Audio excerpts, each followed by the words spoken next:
Hi, here I am today, and I've been doing this every day, so now I'm like in the habit of doing it. It's my positive habit, like drinking 2 cups of coffee every morning. So today is April the 17th. Last night I read about Saint Kateri. I've known about Saint Kateri for a long time because I used to have a children's book of the saints. I still actually have that book. I have it in my storage space, but she's the first and possibly the only. I don't think she's the only one now, but she's a Native American saint. She was actually a mixed race person, if you want to call it mixed race. Her father was an Indian, and her mother was a Catholic. Uh, was a Catholic woman who had been kidnapped and ended up marrying one of the people in a tribe that she ended up in. And both of her parents died when she was 4, and her siblings too. So I think she had a brother. Anyway, whatever kind of relationship she had with her mother in the 4 years that she did spend with her, she ended up, by the time she was 18 and 19 years old, wanting to stay a perpetual virgin and convert to Christianity, and ended up spending much of her time in prayer. And then when she died, she came back and visited 3 of her close, not relatives, but close acquaintances, friendships. I have words; they just aren't always here. All right, so the reason that I wanted to come on today was because yesterday I read this about. I'm going to read it to you. Okay, it says, an eyewitness has testified, and his testimony is true. He knows that he is speaking the truth, so that you also may come to believe. For this happened so that the scripture passage might be fulfilled. Not a bone of it will be broken. And again, another passage says, they will look upon him who they have pierced. Okay, so then it goes on to like explain, like this is in Catholic tradition, in modern Catholic tradition, we get these Lenten books. So during the Lent season, we get a black one, and then during Advent, which is Christmas time, we get a blue one. And you go through it the whole time, and it talks about the life and stuff of Jesus. So what we're doing is we're talking about these eyewitness accounts, and we're going to talk about them for just a second, because this is something that occurred to me when I was reading the Bible not too long ago. And I've been talking about a little bit about the Bible this last week. So anyway, and it's Lent, and this is a good time to talk about it. Today is, I think, Thursday, so this is the day. Didn't they have like the Last Supper? Was the Last Supper on Thursday?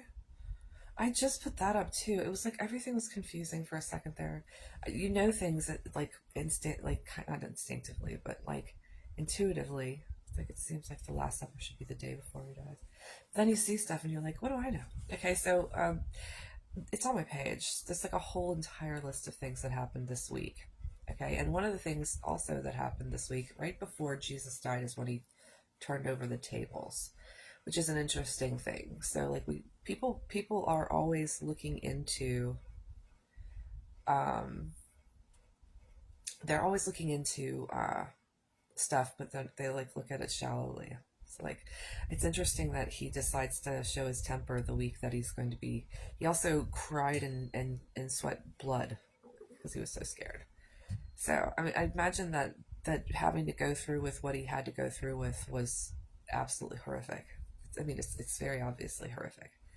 And sometimes they put up things that show that, and sometimes they don't really. Like, it's just a guy that in a loincloth that's looking relatively uh, pristine, which is just not the way that it was. They beat the crap out of him before they did that, and his crown of thorns might have hurt him. He might have had, blood on his face. I've seen crosses like that in churches, and it's intense. It must be weird for the people who attend, especially their young ones. So anyway, so we're talking about the eyewitness accounts and how prophecy works and everything like that, and that's what I wanted to talk about today. So I'm going to use science. So what we've been looking at in the last couple of days, I put up something about Einstein and his EPR, which is Einstein, Pulaski, and Rosen. I think that I said that right. There's three guys who came up with a thought experiment. It's a theory, I guess, about how particles work. And there's a video that I found yesterday, or it came up in my feed, I guess, because of interest. And it's talking about how one particle will be reacting in a certain way, and whenever that particle like flips, it actually seems to happen instantaneously and with if you're viewing it. And I just read recently somewhere, and this is getting off topic for a minute, but I read recently that the idea that because it's being watched is kind of like not, we misinterpreted that, and a lot of people get that wrong, and it has more to do with that you shine a light on it or something like that. Like you can't see these particles unless you have to see them. So if that makes any sense, which is really kind of an interesting thing. It's an interesting aspect of this, because we're going to end up like thinking about space and stuff like that, and traveling distances and stuff like that. I don't know that kind of stuff to any depth. So, but the basic concept is if you look at it and it's circling down, then a particle that's entangled with it, once they become entangled, they react to each other, and the one that's rolling down on the other side of the spectrum will be rolling up. So the two of them act in counter position to the other, and then no matter the distance, so like if it's here in where am I, Woodstock, Georgia, or if I'm here in Woodstock, Georgia, then somewhere out in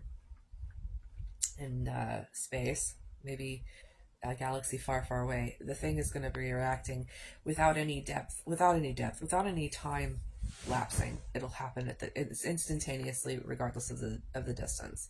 So this is interesting to me. I've thought a lot about time travel, especially since, so in the 20th century, after and I'm not really sure, like not completely true what I'm about to say. Most of the time, this is how this is.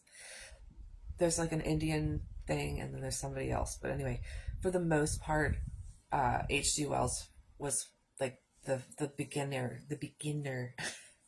He started the genre of time travel. Okay, so that became like a thing in the 20th century, and we have lots of that now. We've had Doctor Who, we had the Back to the Future trilogies. There have been other short stories written about it. I don't know if Bradbury wrote anything about it. He was pretty into science fiction, but it became a thing in the 20th century. So I've had time to think about that. I've like been like, how does that work? And especially since so Jesus is his whole entire thing, we just saw that, is that it was prophesied to begin with, and it's always being fulfilled. And another thing that I like to think is that so that it can be fulfilled, or it will be fulfilled, so that it can be fulfilled.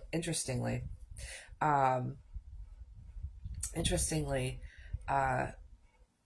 when things that are supposed to happen in the future happen, it'll happen the same way, and it'll have been written down in the New Testament. So so they fulfilled all of this prophecy, and what we're looking at is, I used to think that in order for us now to go back to Jesus's time, it would be really complicated because of the distance. So this is why we're here today. We're talking about distance, and we're talking about time travel, and we're talking about eyes and eyewitnesses. I read in Ezekiel, or one of those books. I always want to say Ezekiel, so it could be somebody else. It could be another one, but Ezekiel's like, it's like imprinted on my brain. But there's these angels, and they have these wheels that spin in different directions. Interestingly, and on them are eyes everywhere. So we know that the way that they're speaking and what they tell us have to do with this communication, that the eyes are these eyewitness things. So not just in Ezekiel's time, but with Jesus, and then in all the time through the past that led up to that time, and then from then forward. And the thing that makes it so interesting is this new quark thing that we have, or whatever they are, the particles. I don't know if they're quarks or not. This is also up down here. I'll put some links up if you're interested. Uh, but it's instantaneous travel, and just, we have just begun to look at these particles. So I don't know if we really are making use of them in the way that that prophets have. And if they do, it's interesting to think about, like, because it's a lot to think about, but just to throw it out there, who has the access, and who goes so far as to create these kinds of things. But it makes those things possible, and it's interesting, and an instantaneous thing where communication is happening between uh, something in one place and then vastly far away. We don't know for sure that they're right, that it can go through the Andromeda galaxy. They're like, even if it's 2.5 million light years away, it happens at the same time. Would like to know how they know that for certain. Um, it's amazing to me. I was like looking around yesterday for like a while, trying to figure out how Einstein and Pulaski and Rosen even had a thought experiment to work with in the first place. Where did they get that? Because how did they have access to the viewing of some particles that were this small? You know what I mean? The giant leap for mankind in the 20th century happened everywhere. It wasn't just space travel.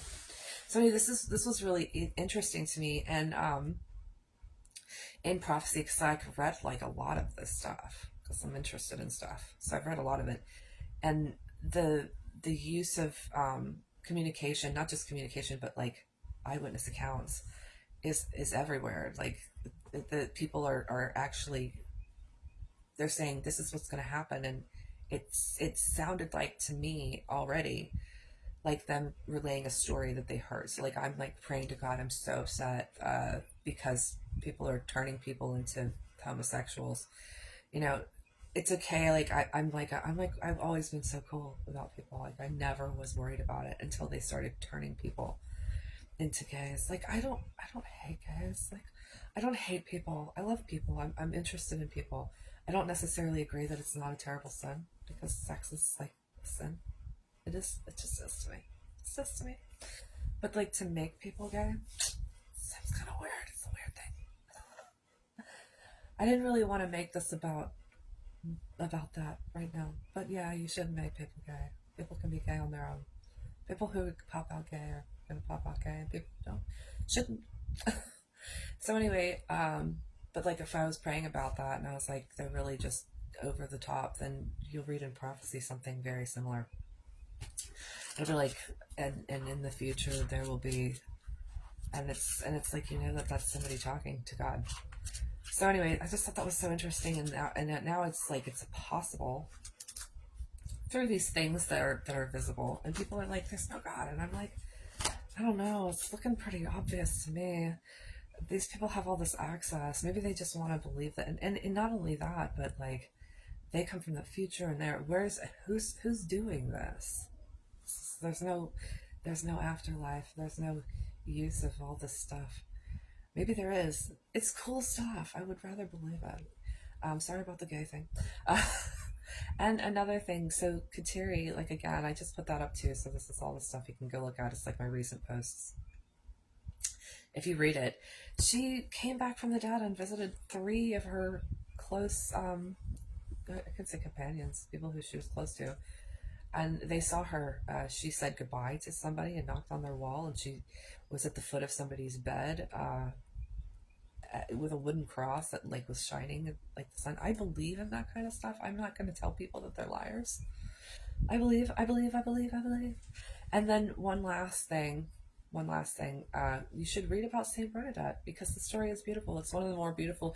This was a really good Easter week for me because of these saints and their stories that were like, I think Saint Bernadette's story is one of the greatest saint stories and miracle stories of the modern era. It's just like really, really intensely great story where she's like digging up water and smearing mud on her face because she was asked to do it, and people are laughing at her, and because she's like thinking that that's what the water was supposed to be from the grotto, and then the spring comes up and it's like the healing water in Lourdes, and people are healed there all the time. People are like, I don't care. I'm like, I do. That's really, really neat. Thanks, Mary, for being so gracious and like, and making sure that some people knew that God cared, was willing to heal and show up. He shows up. That's pretty cool of you, God. All right, you guys. I'm gonna share this particle stuff, and then you can think about time travel, or even better yet, communication and prophecy.